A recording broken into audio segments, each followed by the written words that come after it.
Apple ने finally launch कर दिया है अपना आईफोन 17 एयर, सबसे पतला और सबसे स्टाइलिश स्मार्टफोन। ये जो आईफोन होने वाला है, इसके अंदर कंपनी ने क्या सच में कुछ अपग्रेड्स किए हैं या फिर ये सिर्फ एक स्लिम बन के ही रह गया है? यानी कि कहने का मतलब ये है, क्या सिर्फ स्लिम के नाम पे इसको बेचा जा रहा है या फिर इसके अंदर सच्ची में कंपनी ने कुछ अपग्रेड्स किए हैं, कुछ ऐसे फीचर्स दिए हैं जो अच्छे हैं? और क्या आपको ये बाय करना चाहिए या फिर आपको अपने पुराने आईफोन से इस आईफोन में अपग्रेड करना चाहिए? आपको आज की इस वीडियो में यही सब बताने वाला हूं। कोई रिव्यू नहीं है, कोई अनबॉक्सिंग नहीं है। बाय करना चाहिए, नहीं करना चाहिए, क्या नया है, क्या अपडेट्स हैं, बस यही जानने के लिए मिलेगा आपको आज की इस वीडियो में। तो हेलो दोस्तों, मेरा नाम है रोहित, स्वागत है आप सभी का एक और लेटेस्ट टेक वीडियो में।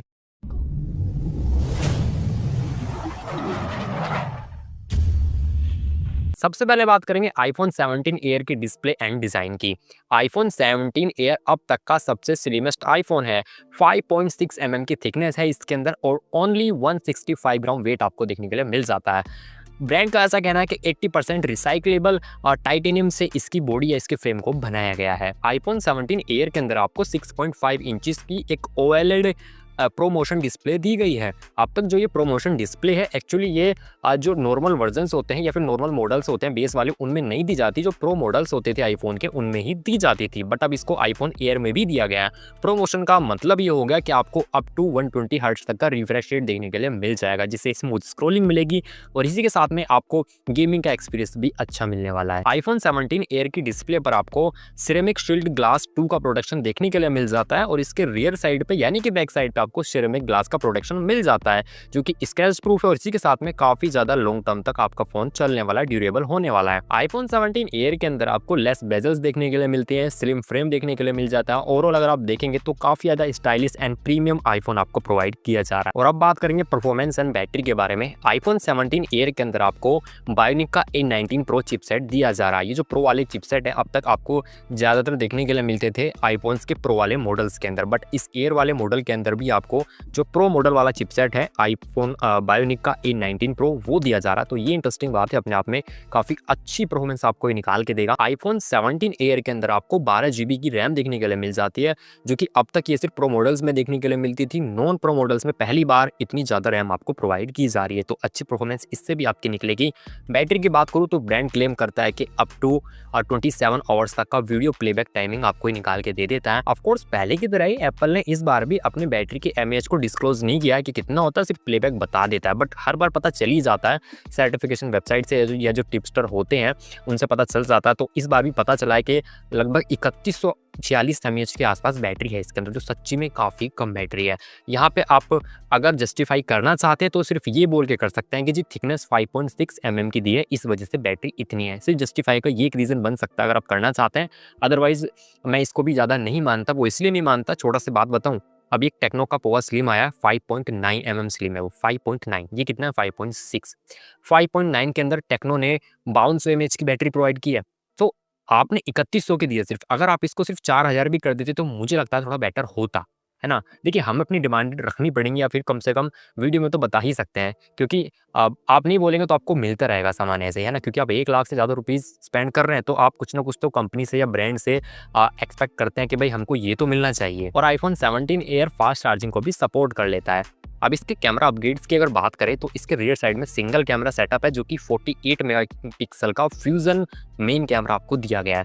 इसके अंदर अल्ट्रा वाइड एंगल कैमरा नहीं है, लेकिन ये जो 48 मेगापिक्सल का फ्यूजन कैमरा है, ब्रांड का कहना है कि इसके आपको 2 कैमरा मिलते हैं, एक ही कैमरा के अंदर 2 लेंस मिलते हैं। अब एक्चुअली ये काम कैसे करता है वो मैं आपको बताता हूँ। मेन कैमरा है तो मेन कैमरा का काम तो डेफिनेटली ये करने ही वाला है। ब्रांड कहता है कि आप इससे 2x तक का ऑप्टिकल जूम भी कर सकते हैं, तो यानी कि as a telephoto lens 2x तक आप इसको यूज़ कर पाएंगे। बाकी जो AI फीचर्स वगैरह हैं वो सब आपको भर भर के इसके अंदर मिल जाते हैं, जैसे कि आप डुअल वीडियो रिकॉर्डिंग्स वगैरह का सपोर्ट भी ब्रांड ने इसके अंदर दिया है आपको। तो ऐसे कुछ काफ़ी सारे फीचर्स मिल जाते हैं। सेल्फी की बात करें, यहाँ पे अपग्रेड किया गया है 18 मेगापिक्सल का, यानी कि 18 मेगापिक्सल का सेंटर स्टेज कैमरा आपको दिया गया है। AI फ्रेमिंग वगैरह के साथ में ये आता है। AI फीचर्स इसके अंदर भी भर भर के आपको मिल जाते हैं। तो डेफिनेटली कैमरा के अंदर अपग्रेड किया गया, but ultra wide angle camera बहुत जोर से मिसिंग है यहाँ पे। और अब बात करते हैं इसके सॉफ्टवेयर एक्सपीरियंस एंड कुछ अदर फीचर्स के बारे में। इसके अंदर आपको out of the box iOS 26 देखने के लिए मिल जाता है सॉफ्टवेयर में, जिसके अंदर एप्पल इंटेलिजेंस और भी काफ़ी सारे भर भर के AI के फीचर्स मिल जाते हैं, जो मैंने आपको पहले भी बताया। तो वो तो एक डेडिकेटेड और अलग वीडियो का पूरा सिस्टम, पूरा प्रोग्राम है अगर बनाने लगे तो। अदरवाइज आगे चलते हैं तो इसके अंदर आपको ई सिम का सपोर्ट देखने के लिए मिलता है। कोई भी फिजिकल सिम नहीं डाल सकते हो, ये बात याद रखना। ई सिम ही लगेगी इसके अंदर। तो लेने से पहले ये बात यहाँ बिठा लेना कि ई सिम ही लगानी है। अगर आप उसके लिए तैयार हैं, उसके लिए रेडी हैं, तो डेफिनेटली परचेज कर सकते हैं। बट अगर रेडी नहीं है तो ये एक ई सिम वाली जो बात है ना, यही इस चीज़ के लिए काफ़ी है कि भैया बिल्कुल मत खरीदना अगर आप उसके लिए तैयार नहीं है। अगर ई सिम चला सकते हैं, आपको लगता है ठीक है कोई दिक्कत नहीं है, मैं चला लूँगा, या फिर हालांकि चलाने में कोई बड़ी बात नहीं है, एक बार एक्टिवेट कर ली फिर तो कोई दिक्कत ही नहीं है। बट फिर भी कुछ लोग प्रेफर नहीं करते, अब भी ज़्यादातर लोग फिजिकल सिम ही यूज़ करते हैं। सो इस वजह से मैं बता रहा हूँ कि इसके अंदर सिर्फ ई सिम ही लगती है। आगे बढ़े तो इसका आपको 256 जीबी का स्टोरेज मिलता है। बेस वेरिएंट 256 का ही है, 128 का नहीं है। सो काफ़ी लोगों के लिए ठीक भी हो सकता है। काफ़ी लोग ये कह सकते हैं कि अगर 128 होता तो शायद थोड़ा सा कम प्राइस में आ जाता, हम उसको परचेज़ कर लेते। बट ठीक है, ब्रांड ने सिर्फ 256 से स्टार्टिंग की है। काफ़ी लोगों के लिए अच्छा भी हो सकता है, क्योंकि ज़्यादातर लोग आजकल ज़्यादा स्टोरेज लेना प्रेफर करते हैं, क्योंकि मेमोरी कार्ड वगैरह कोई लगाता नहीं है, ना ही लगती है आजकल स्मार्टफोन्स के अंदर ज़्यादातर के अंदर। सो इसी वजह से 256 जीबी बेटर है। और अब बात करते हैं कि आपको ये क्यों बाय करना चाहिए और कौन लोग इसको बाय कर सकते हैं। सबसे पहली रिक्वायरमेंट, आपके पास 1,19,000 रुपये होने चाहिए। कहने का मतलब मेरा ये है कि अगर आपका बजट इतना है, परचेज़ करना चाहते हैं, तो डेफिनेटली आप इसको ले सकते हैं। उसके बाद में अगर आगे पॉइंट टू पॉइंट चलें, तो अगर आप लोगों को स्मूथ डिस्प्ले चाहिए, प्रोमोशन वाली डिस्प्ले चाहिए, एक लाइट वेट स्मार्टफोन चाहिए, तो डेफिनेटली आप इसको परचेज़ कर सकते हैं। आपको एक स्लिम आईफोन चाहिए, तो डेफिनेटली आप इसको परचेज़ कर सकते हैं। परफॉर्मेंस बेटर चाहिए, क्योंकि इसके अंदर बायोनिक का A19 प्रो मिलता है, तो डेफिनेटली आप इसको परचेज़ कर सकते हैं। तो ये काफ़ी कुछ रीजंस हैं। मेन रीज़न जो इसका मैं बताऊँ वो सिर्फ यही है कि ये स्टाइलिश है, स्लिम फ़ोन, काफ़ी स्लिम है एक्चुअली। स्लिमेस्ट एवर आईफोन है ये, तो ये किसका सबसे मेन रीज़न है। दूसरी बात, जो प्रोसेसर है वो काफ़ी बेहतरीन वाला मिल जाता है। तो ये मेन रीजंस हैं इसके। और हाँ, जिसको सिंगल कैमरा पसंद है या फिर सिंगल कैमरा में चल जाता है, तो डेफिनेटली वो भी परचेज़ कर सकते हैं।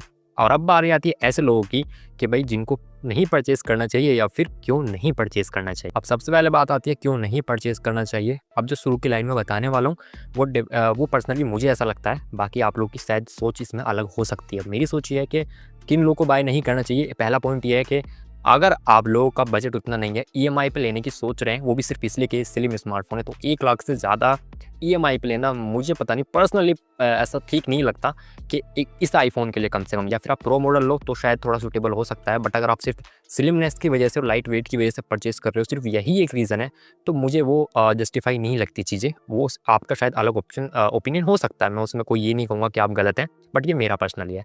आगे चलते हैं, अब थोड़ा स्पेक्स की बात कर लेते हैं कि क्यों परचेज़ नहीं करना चाहिए। अगर आपको सिंगल कैमरा सेटअप पसंद नहीं है, मल्टीपल कैमरास चाहिए, अल्ट्रा वाइड भी चाहिए, टेलीफोटो भी अलग से चाहिए, मेन कैमरा तो होता ही है, तो डेफिनेटली ये आपके लिए नहीं है।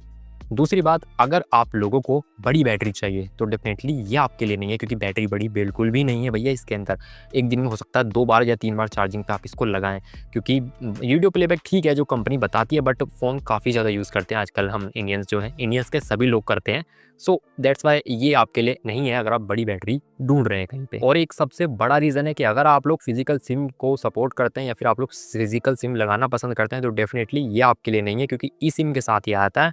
तो बिना देखे परचेज़ मत कर लेना, बाद में सोचो सिम कहाँ लगाऊँ, सिम तो लगती ही नहीं है इसके अंदर, है ना। सो ये एक रीज़न है, ई सिम अगर आप लगा सकते हैं या फिर आप पसंद है आपको अगर यूज़ करना, तो डेफिनेटली ये आपके लिए हो सकता है।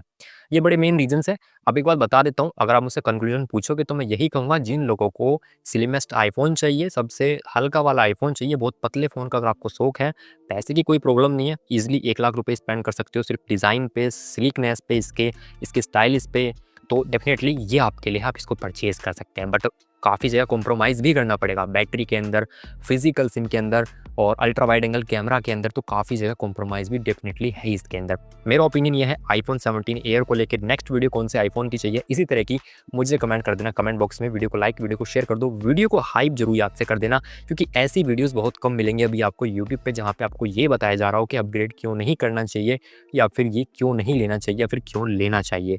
तो प्लीज़ वीडियो को हाइप करके जरूर जाना। चैनल पर नहीं है सब्सक्राइब कर दो। मिलूंगा आपसे ऐसी किसी नेक्स्ट टेक वीडियो में, तब तक के लिए जय हिंद, वंदे मातरम।